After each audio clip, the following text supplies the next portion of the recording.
خاندان اور خون کی پہچان۔ سلطان محمود غزنوی کا دربار لگا ہوا تھا۔ دربار میں ہزاروں افراد شریک تھے، جن میں اولیاء، کتب اور ابدال بھی تھے۔ سلطان محمود نے سب کو مخاطب کر کے کہا، کوئی شخص مجھے حضرت خضر علیہ السلام کی زیارت کرا سکتا ہے؟ سب خاموش رہے۔ دربار میں بیٹھا ایک غریب دیہاتی کھڑا ہوا اور کہا، میں زیارت کرا سکتا ہوں۔ سلطان نے شرائط پوچھی تو عرض کرنے لگا، 6 ماہ دریا کے کنارے چلہ کاٹنا ہوگا، لیکن میں ایک غریب آدمی ہوں، میرے گھر کا خرچہ آپ کو اٹھانا ہوگا۔ سلطان نے شرط منظور کر لی۔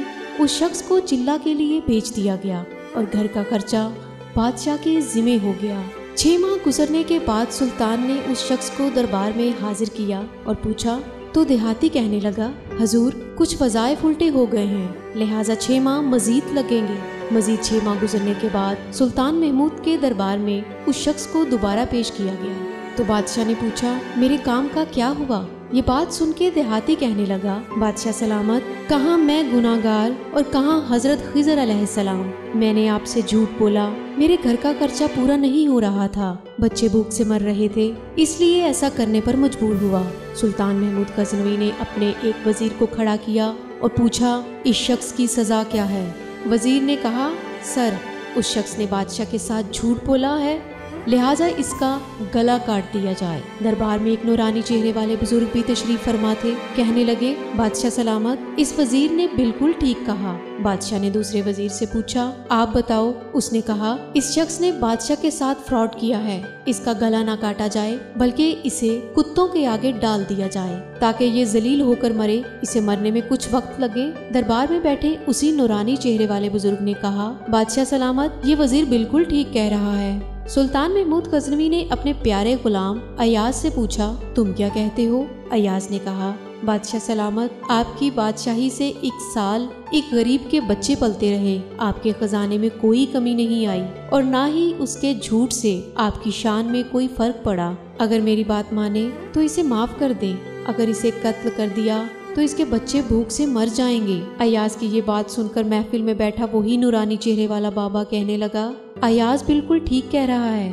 سلطان محمود غزنوی نے اس بابا جی کو بلایا اور پوچھا، آپ نے ہر وزیر کے فیصلے کو درست کہا، اس کی وجہ مجھے سمجھائی جائے۔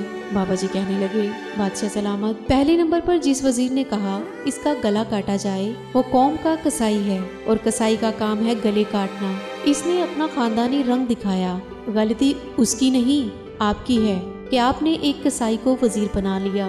دوسرا جس نے کہا اسے کتوں کے آگے ڈالا جائے، اس وزیر کا والد بادشاہوں کے کتے نہلایا کرتا تھا، کتوں سے شکار کھیلتا تھا، اس کا کام ہی کتوں کا شکار ہے، تو اس نے اپنے خاندان کا تعارف کرایا۔ آپ کی غلطی ہے کہ ایسے شخص کو وزارت دی، جہاں ایسے لوگ وزیر ہوں وہاں لوگوں نے بھوک سے ہی مرنا ہے۔ اور تیسرا ایاز نے جو فیصلہ کیا، تو سلطان محمود سنو، ایاز سید زادہ ہے۔ سید کی شان یہ ہے کہ سید اپنا سارا خاندان کربلا میں ذبح کرا دیتا ہے مگر بدلہ لینے کا کبھی نہیں سوچتا۔ سلطان محمود اپنی کرسی سے کھڑا ہوا اور ایاز کو مخاطب ہو کر کہتا ہے، ایاز تم نے آج تک مجھے کیوں نہیں بتایا کہ تم سید ہو؟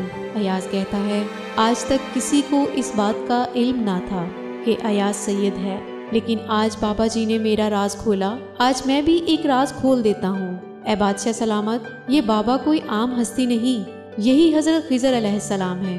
اس کہانی سے ہمیں یہ سبق حاصل ہوتا ہے کہ خاندان اور خون اپنی پہچان آپ کرا دیتے ہیں۔